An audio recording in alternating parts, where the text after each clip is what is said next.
तो पढ़ेंगे हम आज लाभ एंड हानि। इसमें देखते हैं हम लाभ। बच्चों लाभ को इंग्लिश में क्या बोलेंगे हम? लाभ को बोलेंगे हम प्रॉफिट। इसे शॉर्टकट से पी से भी डिनोट करते हैं। ध्यान से समझो इसे, बाद में शॉर्टकट यूज होंगे ना तुम्हें फिर पता नहीं चलेगा कि क्या क्या हो रहा है इसमें। ठीक है, अगला हानि को हम क्या लिखेंगे? लॉस। लॉस को शॉर्टकट में लिखे हैं एल। ठीक है, विक्रय मूल्य। विक्रय मूल्य का मतलब होता है सेलिंग प्राइस, यानी कि जिस मूल्य पर हमने किसी वस्तु को क्या करा है? बेचा है।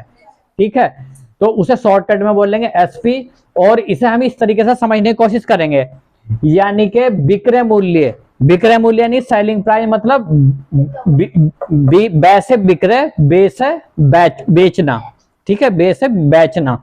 ठीक है, तो इसका मतलब हुआ कि इस मूल्य पर हम किसी वस्तु को बेचते हैं, जिस मूल्य पर किसी वस्तु को बेचा। क्रय मूल्य। क्रय मूल्य मतलब कॉस्ट प्राइस। तो कॉस्ट प्राइस मतलब जिस मूल्य पर हमने किसी वस्तु को खरीदा। ठीक है, इसे शॉर्टकट में लिखते हैं हम सीपी। तो कैसे? क्रय यानी कि खरीदना। अगला अब देखते हैं प्रतिशत, यानी कि परसेंटेज। ये तो हमने पढ़ ही लिया था। ठीक है, उसके बाद पी। मान लिया अगर देखो हमें लाभ कब होगा?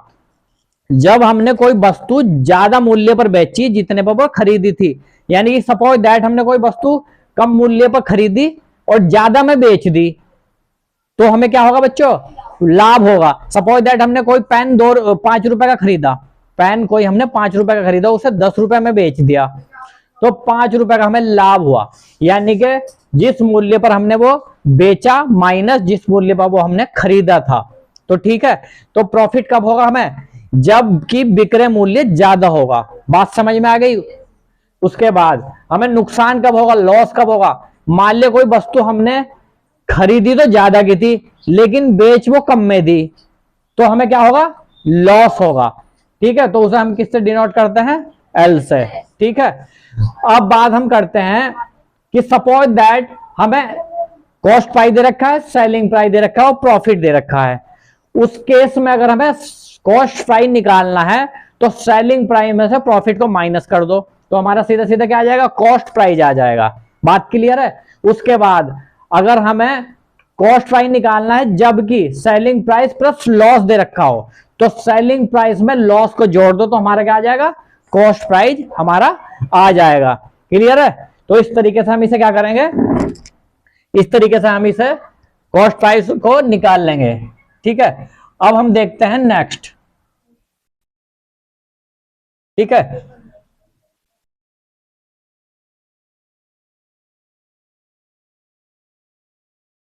एक फॉर्मूला है हमारे पास बच्चों, कह रहा है कि परसेंटेज लाभ निकालना है। तो परसेंटेज लाभ निकालने के लिए फॉर्मूला क्या बनेगा? मैं परसेंटेज पी, यानी कि परसेंटेज प्रॉफिट निकालना है मैं। तो परसेंटेज प्रॉफिट में हम क्या काम करेंगे? यानी कि पी यानी कि लाभ गुणा 100 बटे सीपी। तो ठीक है बच्चों, तो ये फॉर्मूला हमारा बना परसेंटेज पी निकालने के लिए, यानी कि परसेंटेज लाभ। अगर हमें परसेंटेज लाभ निकालना है तो लाभ को यहां रखेंगे हम गुणा 100 बटे कॉस्ट प्राइस। क्लियर है?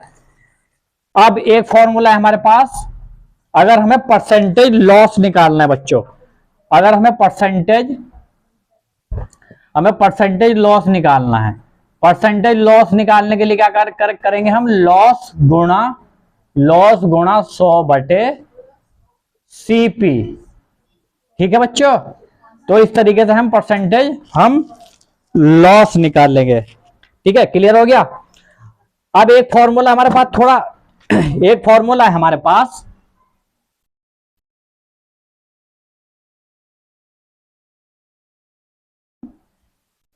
बच्चों हमारे पास फॉर्मूला है बहुत अच्छा।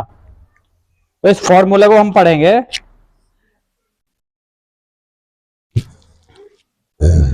इसमें है क्या? सीपी दे रखा है, जब सपोज हमें सीपी है बटे 100 बराबर एसपी। इसमें क्या करेंगे हम? 100 प्लस परसेंटेज लाभ, ये होगा इसमें बच्चों। ठीक है, ये अगर परसेंटेज लाभ है तो इस केस में हमारा क्या है, जुड़ेगा नीचे। देखो ये कब इसमें एक दो दो इसमें दो चीजें निकाल सकते हैं बच्चों। अगर उसने हमें क्या दिया है, सीपी दिया हुआ है लेकिन एसपी नहीं दिया हुआ, और उसने दिया हुआ है परसेंटेज लाभ, यानी कि वो हमें क्या क्या दे सकता है, वो हमें सीपी दे सकता है। सीपी है हमारे पास, ठीक है। फिर हमारे पास क्या है, परसेंटेज पी है। सपोज दैट कुछ भी है, ये जैसे 100 मान लो, ठीक है, तो वो एसपी निकलवाएगा, एसपी। अगर वो हमसे एसपी निकलवाएगा तो इस फॉर्मूले को हम यूज कर सकते हैं इसे, ठीक है। तो इसमें 100 में परसेंटेज लाभ को हम क्या कर देंगे, इसे हम इसमें जोड़ देंगे, ठीक है। और सीपी यहां रख देंगे बटे 100, और 100 में हम परसेंटेज लाभ को जोड़ देंगे, और उससे हमारा क्या कैलकुलेट हो जाएगा बच्चों, ये कैलकुलेट हो जाएगा। बात क्लियर है। एक तरीका तो ये हो सकता है।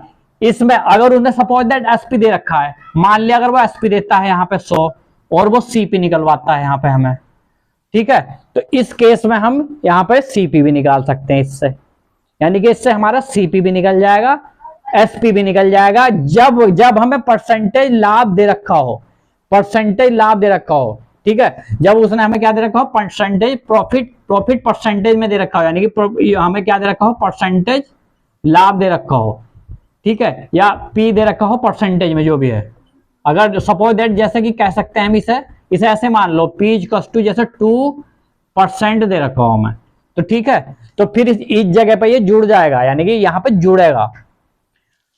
तो अगर परसेंटेज पी दे रखा है, वो एसपी भी निकलवा सकता है हमें, वो सीपी भी निकलवा सकता है और एसपी भी निकलवा सकता है। बात क्लियर हो गई। यानी कि दोनों चीज निकाल सकते हैं हम इसमें, ये भी निकाल सकते हैं और ये भी निकाल सकते हैं।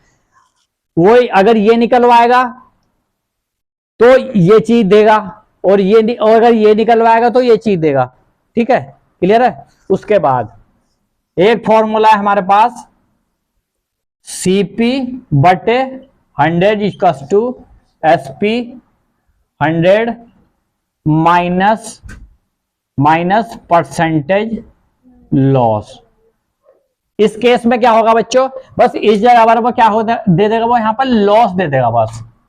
तो पहले क्या था, ऊपर वाले केस में दे रहा था वो हमें दे रहा था यहाँ पर परसेंटेज पी, यानी कि प्रॉफिट दे रहा था। इस केस में क्या देगा वो, इस केस में या तो वो हमें सीपी दे देगा, सीपी दे सकता है कुछ भी मान लो उसे, सीपी, और एसपी निकलवाएगा, वो एसपी निकलवाएगा, और यहाँ पर परसेंटेज लॉस हमें वो, परसेंटेज लॉस जैसे कुछ भी हो, परसेंटेज लॉस 2% लॉस यहाँ पर वो हमें दे देगा। तो इसमें तो परसेंटेज लॉस दिया हुआ होगा और इसमें परसेंटेज पी दिया हुआ होगा ऊपर वाले केस में, तो बस परसेंटेज पी में परसेंटेज जुड़ जाएगा और लॉस में परसेंटेज यहां पर घट जाएगा, और बस सीपी भी निकाल सकते हैं इससे, एसपी भी हम निकाल सकते हैं। क्लियर हो गया, दैट्स ऑल।